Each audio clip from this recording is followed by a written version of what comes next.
الله على أعدائهم أجمعين. أما بعد فقد قال الله تعالى في كتابه الحكيم والقرآن المجيد. بسم الله الرحمن الرحيم. يا أيتها النفس المطمئنة ارجعي إلى ربك راضية مرضية فادخلي في عبادي وادخلي جنتي. صدق الله العلي العظيم. صلوات على محمد وعلى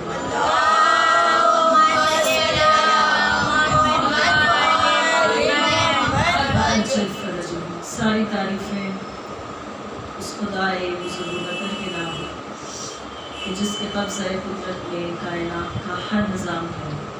درود و سلام محمد وعلی محمد.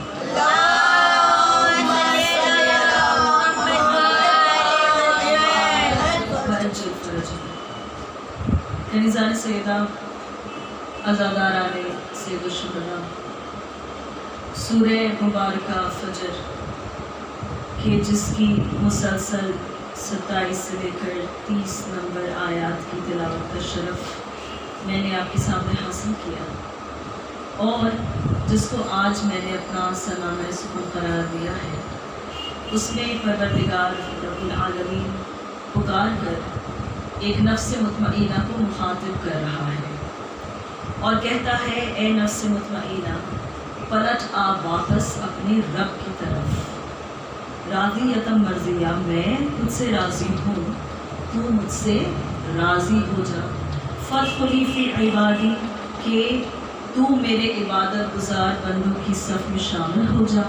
وادخلی جنتی، واپس اس جنت میں آ جا. عزیزان گرامی، یہ جب پوچھا گیا کہ چاہے انسان جتنی تفاسیر قرآن مجید کی لکھ لے، اصلاً معنی جو ہے قرآن مجید کے وہ تب تک معلوم نہیں ہوتے کہ جب تک تمسک در محمد و آل محمد سے نہ ہو.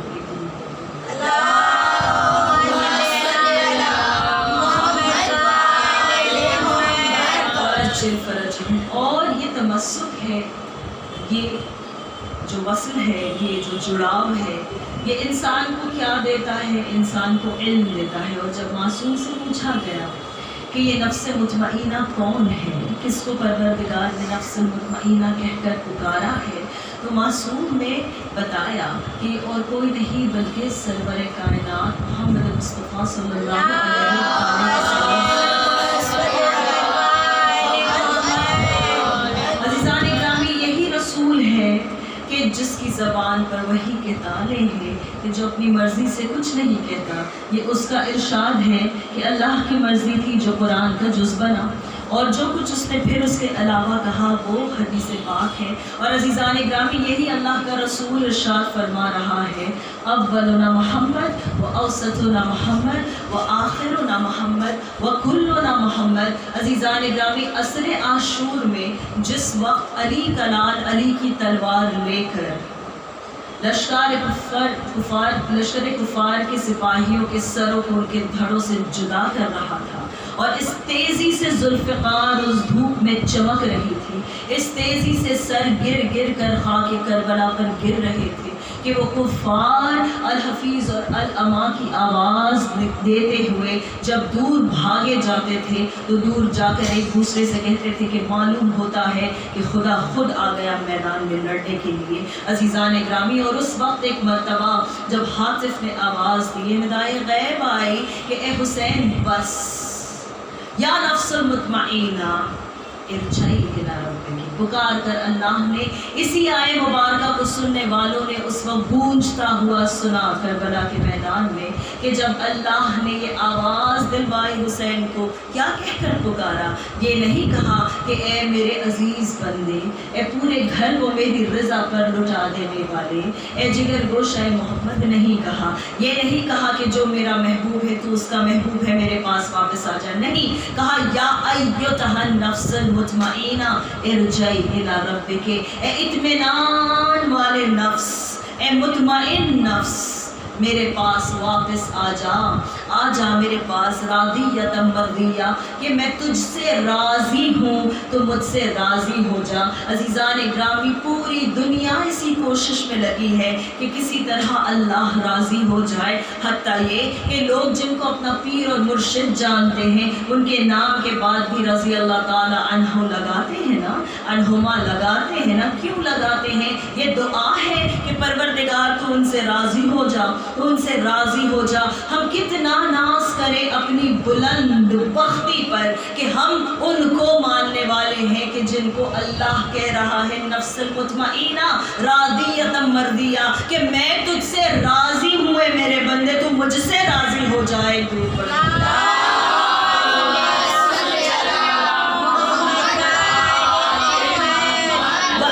فرجم۔ عزیزان گرامی، بہت تیزی سے آپ کے سامنے بس میں یہ عرض کروں کہ جب جناب اسماعیل کا ذبیحہ اللہ کے سامنے بطور قربانی دینے کے لیے جناب ابراہیم علیہ السلام نے اپنے ساتھ لے کر گئے، تو جناب اسماعیل نے کیا کہا کہ بابا میرے ہاتھوں کو اور پیروں کو باندھ دیجئے، تاکہ جس وقت آپ میرے گلے پر چھری پھیریں ایسا نہ ہو کہ اپنے ہاتھ پیر کو ہلا کر میں آپ کی تکلیف دوں، میں آپ کے اس امتحان کی جو سختی ہے اس میں کوئی اضافہ کر دوں۔ تو عزیزان گرامی دیکھیں کہ کیا کہتے ہیں اسماعیل، کہتے ہیں کہ انشاءاللہ کہ آپ مجھے صابرین میں سے پائیں گے، میں اپنے ذبح ہونے پر صبر کروں گا، میں آپ کی اس تکلیف پر صبر کروں گا۔ عزیزان گرامی، قربان جائیں ہم اپنے مولا پر۔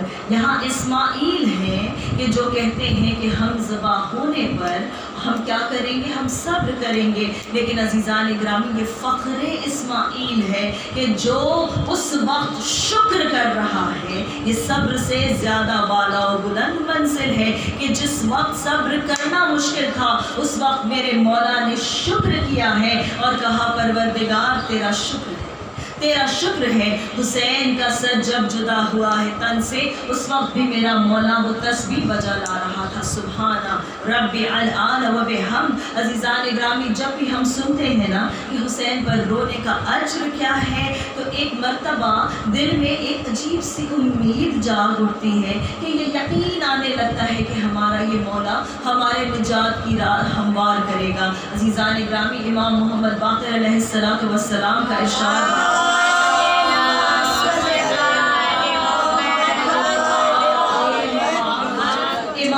ارشاد ہے، امام کہتے ہیں کہ پرخلوص ایک آنسو اگر انسان کی آنکھ سے میرے جد حسین کے نام پر گرا، حتیٰ یہ کہ وہ آنسو اتنا چھوٹا ہو، وہ نمی اتنی مختصر ہو کہ کسی چھوٹے سے پھتنگے کے پر کے برابر ہو۔ ذرا تصور کریں، آنکھ سے جو چیز نظر نہیں آتی کہ کسی چھوٹے سے پرندے کے پر کے برابر بھی نمی اگر کسی کی آنکھ میں اس وقت آئی کہ جب اس نے میرے جد حسین مظلوم علیہ السلام کی مصیبتوں کو سنا، تو اس کا صلہ یہ ہے کہ اللہ اس کے تمام گناہ معاف کر دے گا، چاہے اس کے گناہ اتنے ہی کیوں نہ ہو، اتنے ہی کیوں نہ ہو کہ جتنے سمندر کے قطرات ہیں، جتنے سمندر کے قطرات ہیں۔ ہاں عزیزان گرامی، میرا چھٹا رہبر امام جعفر صادق علیہ السلام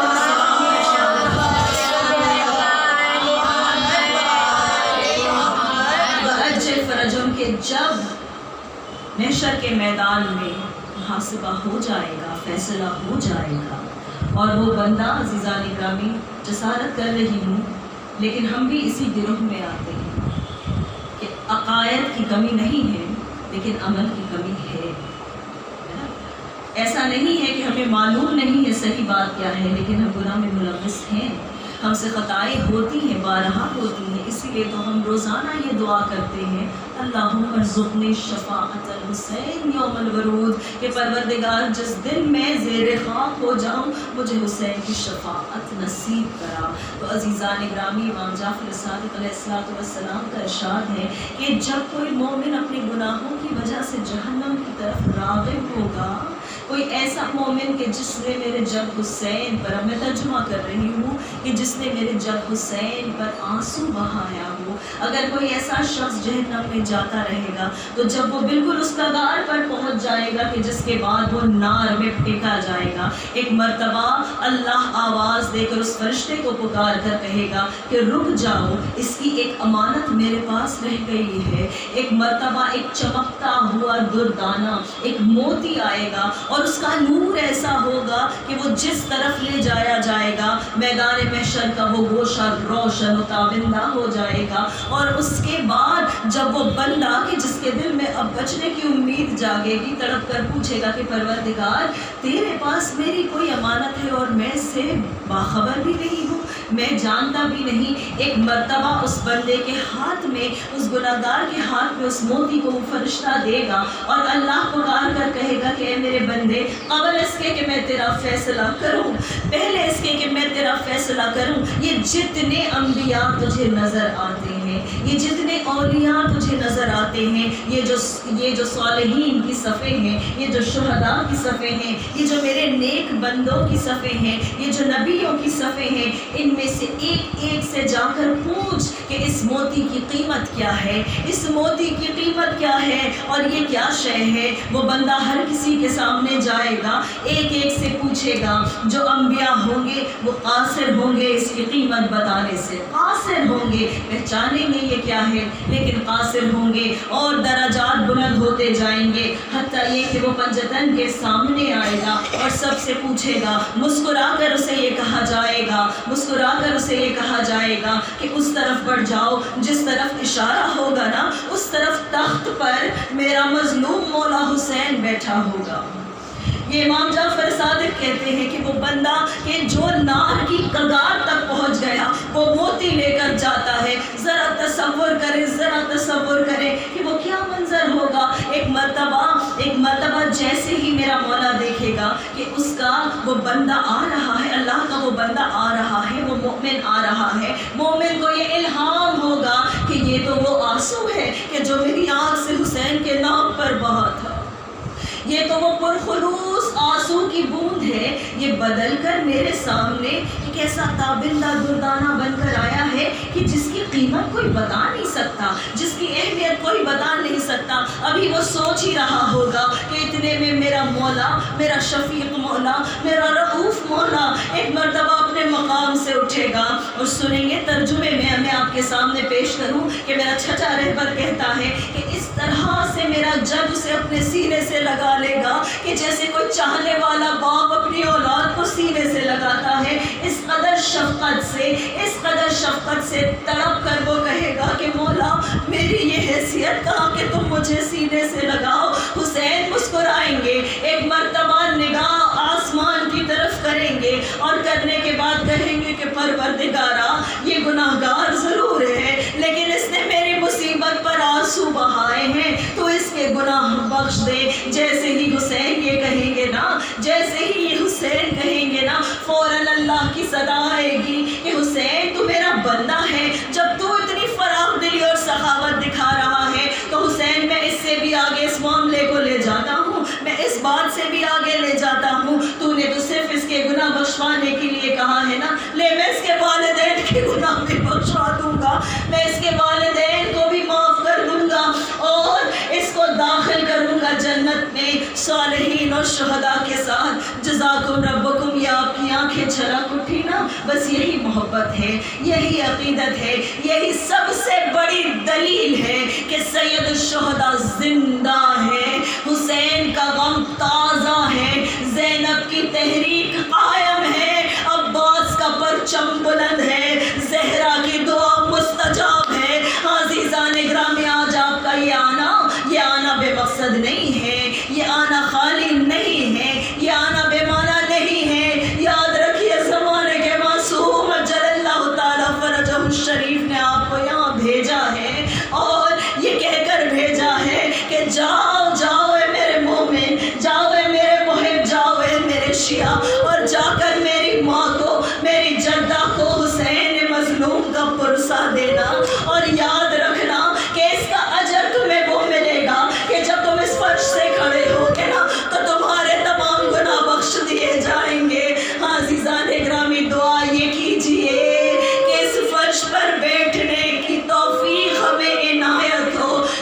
کچھ روحانی رزق ہمارا مولا ہمارے لیے طے کرتا ہے وہ ہم یہاں سے حاصل کر کے اٹھیں، نہ صرف یہ کہ حاصل کر کے اٹھیں، اسے برقرار رکھیں اپنے سینے میں، نہ صرف یہ کہ برقرار رکھیں، اسی کے تو فیض سال آئندہ انشاءاللہ پھر یہی آئیں، پھر زندہ رہیں تو مجلس حسین کرنے کے لیے، پھر آنکھیں رہیں تو حسین پر رونے کے لیے، زبان رہے تو ذکر حسین کرنے کے لیے، کان رہے تو ذکر حسین سننے کے لیے، ہاتھ رہے تو ماتم کے لیے، اولاد و مال و گھر رہے تو صرف اس لیے کہ مجلس کا انعقاد ہو سکے انشاءاللہ۔ عزیزان گرامی کیا عرض کیا جائے، بس ایک دن اور ہے، غریب کا چہلم بھی تمام ہو جائے گا، یہ عزاخانوں کی رونقیں بھی جاتی رہیں گی، یہ زینتیں بھی ڈھانپ دی جائیں گی، پھر یہ روشنی کہاں، پھر یہ عزا کی شان کہاں۔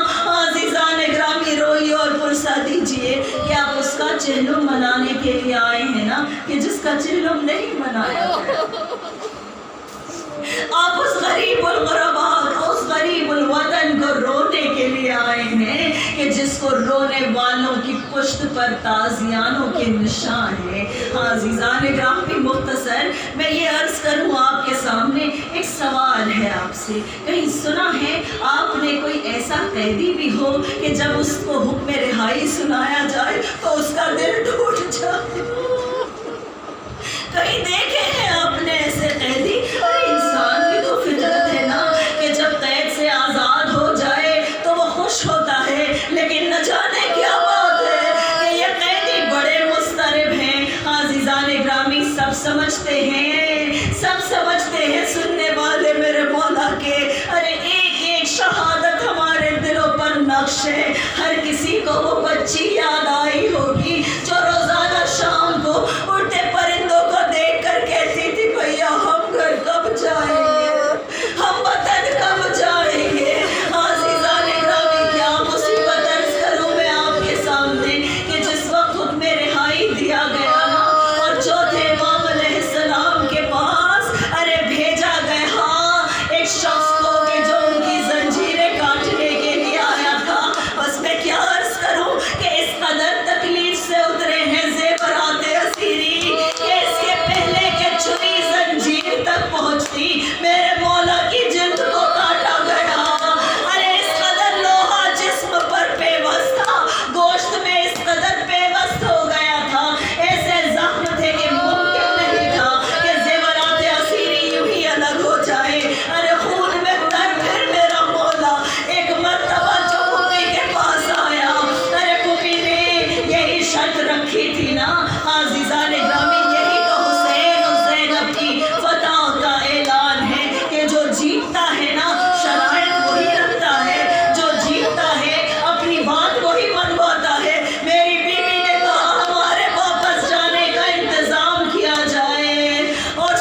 چادر واپس آ گئی ہے، تمہاری رضا آ گئی ہے، تمہارا پردہ سالم تمہارے پاس آ گیا ہے۔ ہائے جب ماں کی رضا ملی ہوگی، ارے سیدہ کونین کی رضا ہے یہ کہ جس کی وارثہ زینب ہے۔ ایک مرتبہ میں نہیں جانتی بی بی کے دل پر کیا گزری ہوگی کہ جب بی بی کو وہ رضا ملی ہوگی کہ جس رضا کا سوال کرتی ہوئی ہر بازار ہر دربار سے پھرائی گئی ہے۔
پروردگار تجھے واسطہ ہے محمد والے محمد کا کہ ہمارے اس مختصر سی مجلس سے آزاد گناہگاروں کے حصول اپنی بارگاہ میں شرف قبولیت عطا کریں.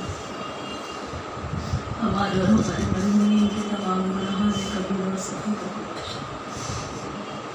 ہم سب کو حج زیارت کی سعادت سے فیض فرما. بالخصوص ہمیں یہ موقع دیکھنا نصیب ہو کہ اربعین کا روز ہو اور ہم حسین مظلوم کے روزے پاس ہوں. ہم بھی کبھی بین الحرمین کھڑے ہو کر لبیک یا حسین کے امام زمانہ کے ظہور میں موجود ہیں. ان کے انصار میں شمار کر ربنا تقبل منا انک انت السمیع